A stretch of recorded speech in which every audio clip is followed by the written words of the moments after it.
Assalamualaikum dan selamat sejahtera. Saya Nufargina binti Muhammad Yusof dari Berita 1. Topik yang akan dibincangkan pada hari ini adalah berkenaan buli cyber. Buli cyber didefinisikan sebagai penggunaan komunikasi berasaskan teknologi termasuk telefon selular, email, mesej segera dan jaringan sosial yang bertujuan menimbulkan gangguan atau ugudan terhadap individu melalui mesej atau ekspresi secara dalam talian. Buli cyber merupakan isu universal yang memberi impak khususnya dalam kalangan remaja. Buli cyber merupakan ancaman cyber ketiga terbesar di Malaysia sejurus selepas penipuan dan perodaman atas talian. Oleh sebab keadaan dunia yang semakin kaya dengan teknologi, ia juga merupakan faktor yang mendorong berlakunya buli cyber.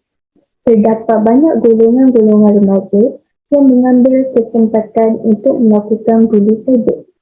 Bukan itu sahaja, antara punca berlakunya isu buli cyber adalah bermulanya dari ketidakpuasan hati seseorang terhadap individu tertentu, sama ada atas sebab perilaku, kemewahan dan penampilan.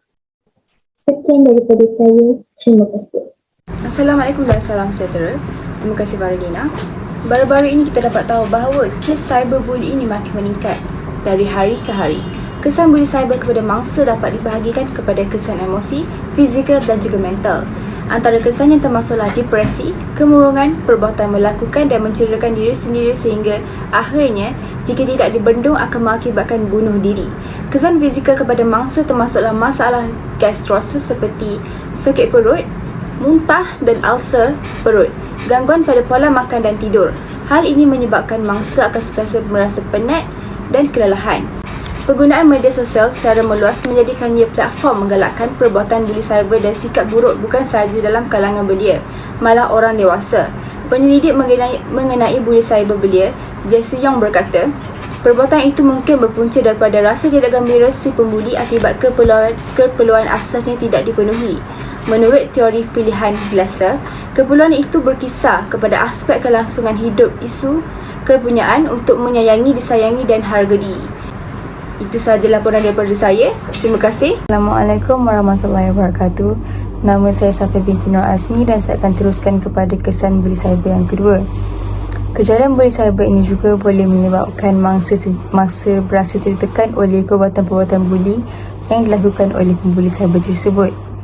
Mangsa akan sentiasa teringat-ingat akan kejadian buli cyber tersebut sehingga menyebabkan mereka sentiasa merasa resah. Lama-kelamaan, jika perkara ini berlarutan, mangsa berkemungkinan besar akan mengalami kemurungan yang boleh menyebabkan mangsa cuba untuk menghindarkan diri daripada berjumpa dengan orang ramai dan juga menyebabkan mangsa lebih gemar menyendiri.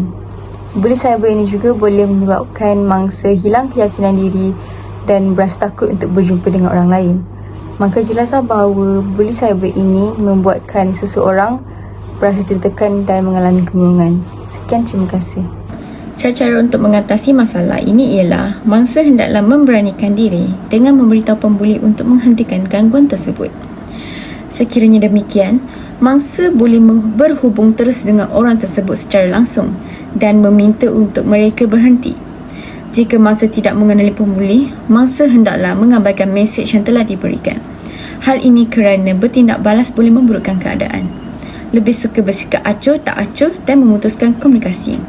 Selain itu juga, mangsa boleh melaporkan serta menyekat akaun pembuli di semua media sosial.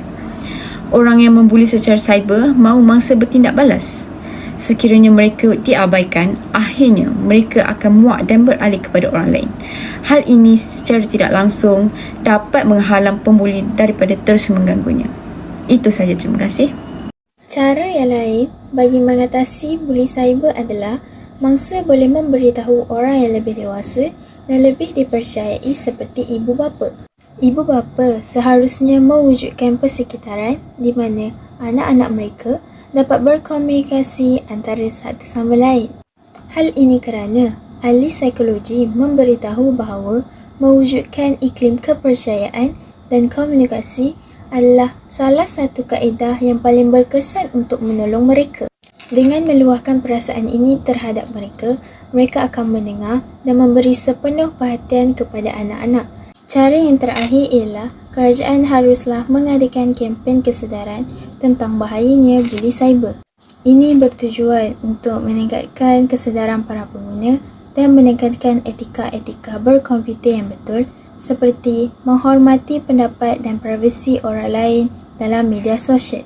Dengan cara ini, kes buli cyber di negara kita dapat dicegah dan dikurangkan. Itu sahaja daripada saya. Sekian, terima kasih.